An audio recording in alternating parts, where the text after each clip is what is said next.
Good morning everyone, to my followers, my organic followers, and to my friends in Reels and Facebook, and of course to my friends in YouTube. This is for everybody.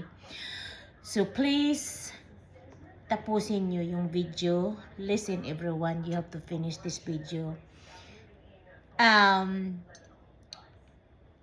Isang natututunan ko, I learned something about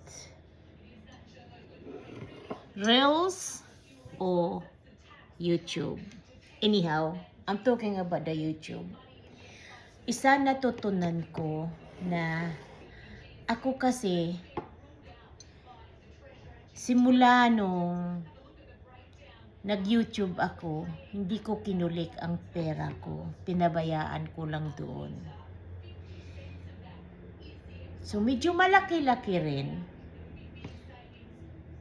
Kasi sabi ko, hayaan ko lang yan dyan hanggat na lumaki, pabayaan ko lang yan.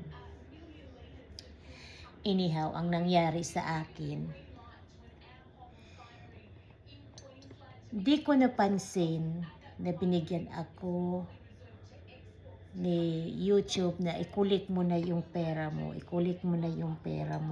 which pinababayaan ko lang talaga dahil siyempre busy lang ako mag-upload, busy lang ako manood, pati sa Reels kayo nag-upload na ako paminsan-minsan kasi siyempre okay lang yan kahit paminsan-minsan kung kailan lang ang gusto ko. Pero sa totoo lang in fairness naman kay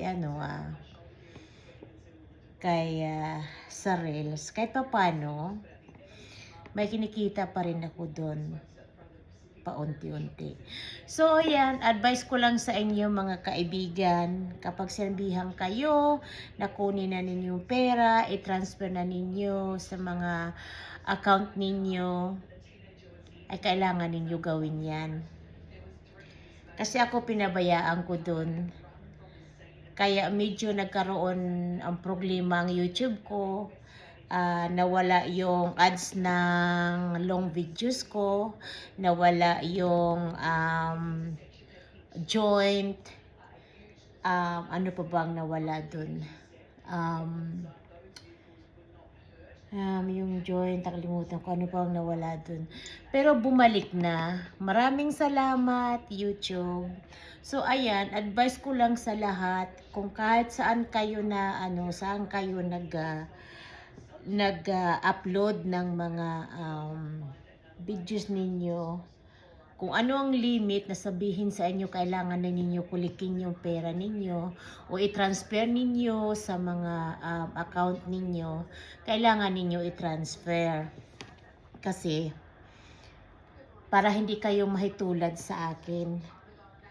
It's worth din yung pera kung dyan sa inyo. Kung sa Pilipinas, on the Philippine money, I think it's about 25,000 pesos, pinabayaan ko lang doon.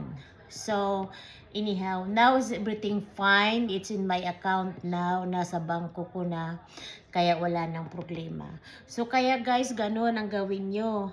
Kung ano man ang limit sa inyo, pag sinabi nila sa halimbawa 100, ganyan, kailangan ninyo ikulik na ninyo mga pera para hindi kayo maging katulad na naparusahan ako. I think dalawang linggo din yata o isang linggo. Isang linggo yata din. Pero ngayon okay na. So nasa akin na yung pera. Siguro sabi ni YouTube, hindi ayaw mo ng pera mo ayaw mong kumita sige, i-stop ko yung ads mo. Pero ngayon, nandyan na yung ad ko. Ano lang naman, wala pa nga naman isang linggo, diba mga angel? So, comment below. Thank you so much.